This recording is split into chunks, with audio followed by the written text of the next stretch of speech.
mubimu kubifuga ekyeyo etteeka lisinga okubeera ekkulu buteemulugunya, tolina ddembe, tolina lukusa, toweebwawo yadde akantu konna. Chris oyagala kutugamba nti bwe mbanga ndi mukozi ndi mu company ndi security guard okwemulugunya kwange kubeere kutini sirina tekulina nakubaawo, toyina kubaawo yadde nakwemulugunya yadde kwonna lwansonga bbiri. Okwemulugunyako tebagenda kuwulira kyekisooka kuba you don't matter, tekulina makulu tebagenda kuwulira. Kati bw'omanya nti okwemulugunya kwange tebagenda kuwulira oba obawa kwaki kigeraageranye n'engeri gy'olabamuuko ewaffe engeri gye batukulemberamu. Nze natuuka ekiseera nendaba nga ne bwe naba n'ebirowoozo ebirungi n'embibawa tebajja biwulira.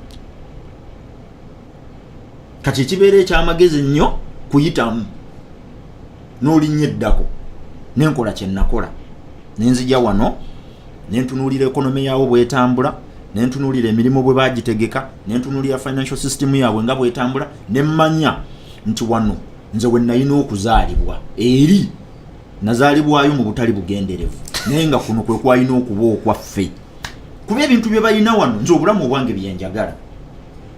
Nze sibeerangako awo nga njagala ngula poloti emu ng'eriko abantu 6 abagikayanira. Sibeerangako awo nga njagala kubanga neebase ng'eri akonkona ayagala ze nnakoze ejjo.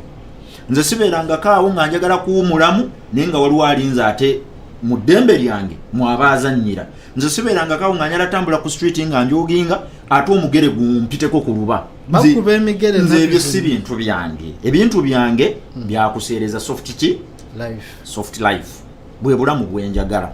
Kati agamu ku mateeka genkugambye obuteemulugunya nsonga nkulu. Wano buli kyosanzeewo kigumire ng'oli ku kyeyo. Buli kyosanze ku kyeyo kigumire because you have no right whatsoever okwemulugunya ku bintu byosanze ebitatambula bulungi. Bw'obanga okimanyi bulungi nnyo wamwe byali bisoboka okutambula obulungi lwaki wajja eno? Chris kyoyagala okutugamba nti omwana Kadaama ali mu kiyumba bafunyemu obutakanya ne bosi we amuvumyemu bamuboggoleddemuka ebyo abigumira akibulize munda talina kukiraga. Tetenkanya engeri yonna gy'osobola okubeerawo n'abo abantu mu mbeera ennungi bye bakola obigumire otuuke ekiseera ekivaawo oveewo okole ki ogende. Abantu bano abatuyisa obubi nga tumaze okujja ku byeyo bayina ensonga zaabwe lwaki batuyisa nga bwe batuyisa ate ng'ensonga zaabwe ziri valid. Ensonga z'abasajja abatuyisa obubi nga tumaze okuva ewaffe ne tujja wano ensonga zaabwe ziri valid era kanzogereko bwenti bw'abanga the highest office eri ewaffe is the presidency n'abanga omusajja avuganya omukulembeze ali mu ggwanga bamuyuliza essuuti ku katuuti nga yakamala okuwaayo amannya ge nti nze ABCD empale ne baziyuliza abo kati olwo ate gwe wanayinki ali wansi bana abasajja ekitiibwa bakijjawo kikuwa nga bamaze okulaba nti omuntu asinga okuweebwa ekitiibwa mu nsi yammwe talina makulu ne MP bamusitudde. Kati gw'ogamba otya nti omusajja omuwala bw'ali wano alabye ebyo gwamuyonjeza ennyumba amuyonjeza kabuyonjo nti akuwa ekitiibwa aba asinzira ku ki nga yakusasula nabagamba nti bagenda abantu tuyisa bulungi. Bw'onalaba Omumerika bw'onalaba Omumerika ng'ayoza tooyi oba ng'akoze obwakadaama manya naffe bagenda tuwa ekitiibwa. Eyo Omumerika bw'aba tannabikola kyerabire. Kwegamba Chris oyagala tugamba nti etteeka erisooka omwana yenna awangaalira ku kyeyo oli Kadaama oli barista oli security guard ne bannaffe abali mu Bulaaya mu bazungu tusaana tukimanye nti okwemulugunya ebitusoomooza tufune bwe tubimira tuleme kubiteeka mu maaso kuba tebirina makulu ate togenda byadvancinga. Tosobola ku advocatingira your own rights in a foreign land. Tosobola, toyina bw'osaba human rights n'ebiddako ng'oli mu nsi ngwira. Ebyo byabano betusanze wano bannannyini nsi naawe ojja tandika okwemulugunya n'okusaayo obutali bumativu ngozeeyo ewammwe wano oli ku kipakasi era oli mupakasi awedde emirimu 101 oli mupakasi kati ebyokwemulugunya bisibe ku mpale wano obise mabbali kuba kyeyo kyo tugakoze otuzeeko dawammwe. Mr. Phil Bamwine agambye nti true babigumire temutukabirira. Tewali kukaaba ate ne bw'okaaba tebabiwulira. Bagenda nakukuba emboko nnyingi nga bagamba okaaba bulungi kuba ojja tuuka otuuke nga obawoomera okukaaba bakutulugunye ng'obalabikira bulungi ng'oli mu maziga. So ekyo kyekisooka nga nkuba kyeyo ky'olina okussa mu bwongo nti bwe ŋŋenda in a foreign land bwe ŋŋenda okukuba ekyeyo awantu wonna etteeka erisooka ku mmeeza I have gotten absolutely no right to complain on anything kyensanze nga kikolebwa bubi mu nsi gye ŋŋenza okunoonyeza emirimu. Abaana mwenna abali eyo Uganda ng'olina entegeka ejja ku ddungu wano ku kyeyo. Mr. Chris mumuwulidde bulungi. Beera ng'okimanyi nti eno biralamu eriyo okuyisibwa obubi eriyo okubwamu ne kumpi naye manya nti that is one rule of the game. Era kiri very normal tokitwala bubi. Ajja kutuwa etteeka eryokubiri Mr. Chris naye nga nnyongera okubajjukiza nti tusinzidde wano ku Basha Business Square ewali offices Amaka Real Estate, Amaka Reality.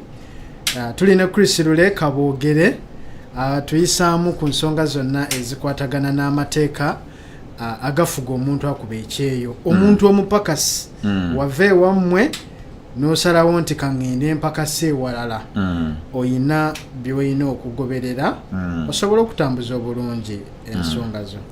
Ojja tuwa etteeka eddala. Etteeka eddala abantu bewaleka ewammwe tebakulinze oddeyo si gwe balinze enkulaakulana.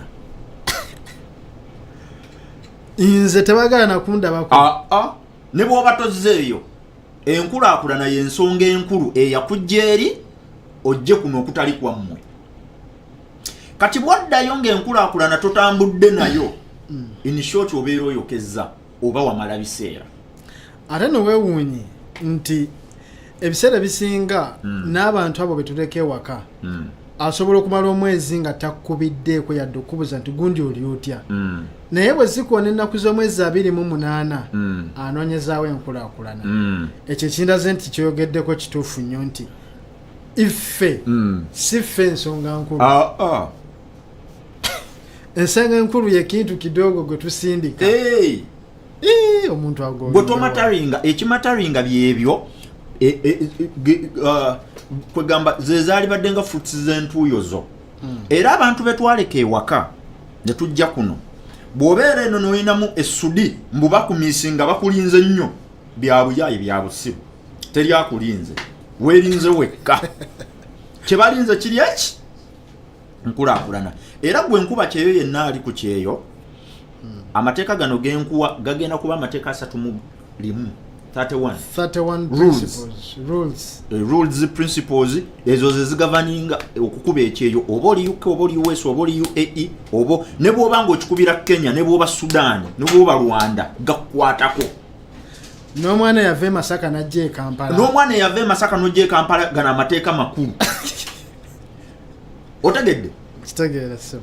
Etteeka eryokubiri eryo lyetwogeddeko nti abantu tebalinze ggwe balinze enkulaakulanayo nsonga nkulu nnyo okussira mu byokola bigase biveemu ebibala ebyo abeewaka balina kulya ku bibala abeewaka enkulaakulana gye balyako si ey'omujjirano. Enkulaakulana ey'omujjirano wakatuuka essente z'osoosa okuteeka mu nsawo ate olowooza ku beewammwe. Sooka weerowoozeko nga tonnalowooza ku waka. Abantu bamanyi okukola obwamalaaya ku bo naye nga tebamanyi nti bamalaaya. Omuntu nga yeekolako obwamalaaya. Omuntu nga yeekolako obwamalaaya naye nga takimanyi nti ali mu kweraayaako. Kisoboka kiti ekyo? Okwekolako obwamalaaya kitegeeza nti olowooza nnyo ku balala okusinga bwe weerowoozaako. Yingini ereeta ssente yeeyina okusooka okufiibwako ennyo nga tonnaba kufa ku bantu bakuli bweru. Kyova olaba companies ezikola emmotoka mu nsi yonna obudde buzisa nnyo ku yingini okusinga body. abantu abatunda emmotoka ez'ebbeeyi bakugamba nti nga tonnabagula mubiri basooka yingini kuba kyekiki emmotoka era bw'oba ogenza okugula emmotoka waawe osooka okkebera yingini bodo ojagazaaki sina kyenjaga si tewali bunnya kyamaanyi ne kati abantu bwe bajja ku byeyo balowooza nnyo ku bantu abali ewaka okusinga bba abazze okukola ki okukola oyina kusooka kwefaako nnyo naawe mwennyini n'otuuka n'ofuuka bizinensi yo. Chris, ekintu ky'okwefaako ekyo abantu abamu batera okukitegeera obukyamu. Era awo mbadde ngenda kujjawo. Abantu abamu ayinza okulowooza nti bw'omugaa nti sooka weefeeko oba omugaa nti genda okuba epate tandika kulya mu Burj Khalifa awo kwerayaako nako kikyotegeeza bw'ogamba omuntu nti gwakola gwe aba asooka okwefaako gwakola gw'olina okwefaako kitegeeza nti bw'ojja wano ng'obadde ofuna tugeze 3,000 eza ddiramu bwe bukadde bwa Uganda bumeka busatu mu kifo ky'okubuweereza ewaka buinvesting mu skills endala ezisobola okukufunisa ssente nnyingi nga tonnaba kuweereza ssente ezo wammwe. Baleke enkuba egira ekyabakuba, baleke bagira bakyasula mu nju ez'ebiwempe, baleke bagira bakyalya bubi. After all ne bw'ofa leero era bajja bbeerawo si gwe wabatonda. Abantu bano bamanyi okwewa obuvunaanyizibwa obutali bwabwe. Oli nagamba nze famire yange yonna etudde ku ggwe bwe wali tonnabaawo baali babeerawo bati. Chris, ensonga eyo sooka ogiddemu bulungi omuntu agitegere bulungi. Tuyina bannaffe wano abali mu mirimu egisookerwako nga okugeza nga abaana abali mu biyumba. Tetutegeeza nti abaana abali mu biyumba temwasoma si kye tugezaako okutegeeza naye nga ekituufu kyo nti abaana basinga ebiseera ebisinga okutandikira ku mirimu egisookerwako tutera kubanga obuyigirize bwaffe si bungi nnyo. Kikyotegeeza bw'ogamba omwana nti essente ziteeke mu skills ezisobola okuwa ssente ezisingawo kikyoba otegeeza mu nsonga eyo. Kati ensonga eyo ndowooza ngenda gattiramu etteeka eryokusatu naye nga tetunaba kgenda wala njagala okwebaza abatuwadde ebirabo wano Madam Sandra webale nnyo. Halix kwali agambye nti halo ogamba otya twagala okubatumira mwenna bannange gye musinziira abaana abali mu biyumba. Ebiyumba byo tubimanyi tujja kubirwako nnyo lwa nsonga obulamu bwammwe ate bwo bulalamu. Fena tuli mu kubonyabonya mu kuyisibwa obubi naye ate abaana bali mu biyumba mwe muli bansusso muli bankizo naye nga twagala okubeera nga mwenna tubaaniriza tuli ne Chris Lule twogera ku nsonga ku mateeka agafuga ekyeyo omuntu akuba ekyeyo yandyeyisizza atya. Bw'obanga wakatwegattako ogwo gwe mulama gwe tutambulirako osobola okuteeka obubaka bwo mu comments awo tujja kubusoma era Chris ajja kuba atwanukula nga bwe tugenda maaso n'amateeka gaffe agafuga omuntu azze okupakasa. Gwe wenna oyina enteekateeka ejja wano ensonga zino zimanye. Ensonga eyasoose ddala twagambye tutya ate obadde togoberera ensonga eyasookeddeko ddala naye nga eyokubiri gye tuliko Chris atugambye nti twasoose tugamba nti okwemulugunyaako nga gwe omuntu ali ku kyeyo tekumataringa nnyo. Bw'ofunamu ebitagenze bulungi bigumire toli wammwe oli mu kupakasa. Ensonga ey'okubiri era eyo ensonga katono nnyo nga tonaba na kugenda ku yakubiri okumanya okwemulugunyaako ng'oli ku kyeyo tekumataringa. Bw'obanga oyagala ebiri ku kyeyo bikyuke lwaki tewasooka kukyusa byewammwe nga tonnajja wano? Ekiri kuba walisoose kukyusa byewammwe nga tonnaba kujja kukyusa biri mu foreign land. Ekiri so okwemulugunyako kuli inconsequential to the point that omuntu gwe weemulugunyizaako akulaba ng'omuntu atategeera. Kubanga wano singa ogamba nasanga omuvubuka eyo wansi mu Jumeera nga ngamba mu kampani endala bagaba 15,000 ne mugatonsumbu ekizibu kiri ku mutwe gwe wali tokimanyi nti bagaba 5 nga tonnajja nanga nategeera nti ntuuse wano ne mugabo wategeera ukozeewo ki. Kati abantu banyumirwa nnyo okwemulugunya nga balowooza nti ensi erimu obusaasizi. Ensi n'omutonzi yennyini eyatutonda obukambo yabulekamu lwa nsonga ng'akimanyi nti obukambo bwe butaabeemu abantu tebajja ttereera. Era nabagamba abantu abangoberedde ebbanga nti ensi teriimu kye tuyita bwenkanya fairness. omutonzi olunaku lwali kikola ensi neba mu fairness fenna tujja kuggwaawo ensi ejja kuzikirira emirimu gijja kuggwaawo kubanga bw'obeera fair mu buli kintu kyonna bino ebintu binyuma kwogerako bwogezi ng'olina obululu bw'onoonya naye bwe mba seesimbyewo nja bibagamba nga bwe biri bw'oba onoonya fairness mu bintu by'ogenda okukola togenda girabako kubanga osobola okukola essaawa 2 mwezi mu 2 ne weebakako mu lunaku lulamba essaawa 2 zokka ne bakuwa omwezi $100 omusajja n'ayita buyisi mu ofiisi n'atabako na kyakwatako omwezi ne bamuwa emiliyoni 30. kiraga nti fairness yo tewali ate teribaawo kati bw'obeera ku kyeyo ebyokwemulugunya bisibe ku bbali tambuza obulamu. Chris atugambye nti ensonga ey'okubiri abantu betwaleka ewaka bazadde baffe baana baffe bantu baffe tebalina kirala kyonna kye balindiridde okuggyako enkulaakulane naffe kennyini tebalina tebatwagala. Principle entuufu eri nti abantu tebali supposed kwagala ekyo kyekikulu naye ate Chris tujja wano tumenyeke tuboneebone ewaka abantu baffe basobole okutwagala. Nedda ebyokwagala tebiriiwo. Okwagala okutuufu ssente, okwagala okwannamaddala okutuufu ssente,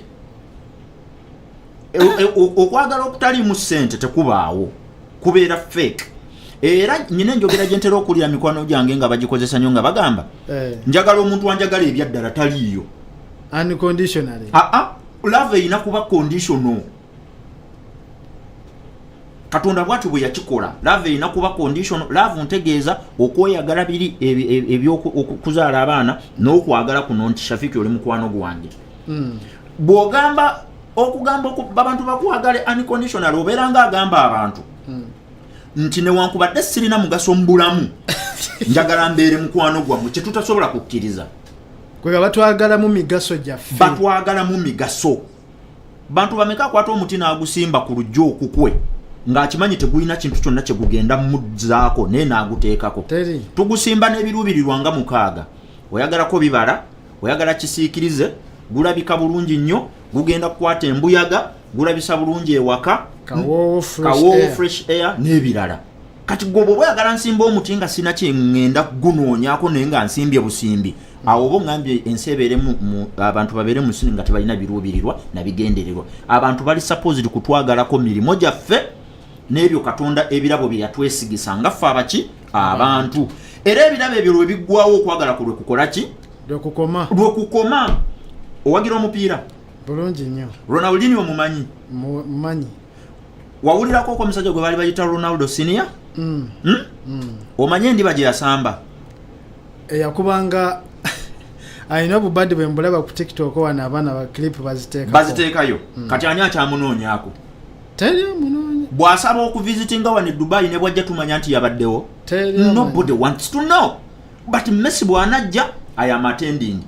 Mbappe bamu receiving mu Banabu emitwalo 8 abantu bazze mulabako kati yayinza okusirwala n'alowooza bamwagala nnyo.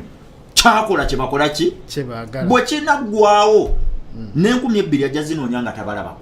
Gye bali abantu bannabyabufuzi waka eyo myaka gya 2-5 baali b'amaanyi nnyo tetujja kwogera mannya naye nga kati olwaleero ne bwayita ku kyalo kye kwasula teryamu. Ayimirira ku supermarket ne watabaawo bantu 5 bakuŋŋaana mulaba.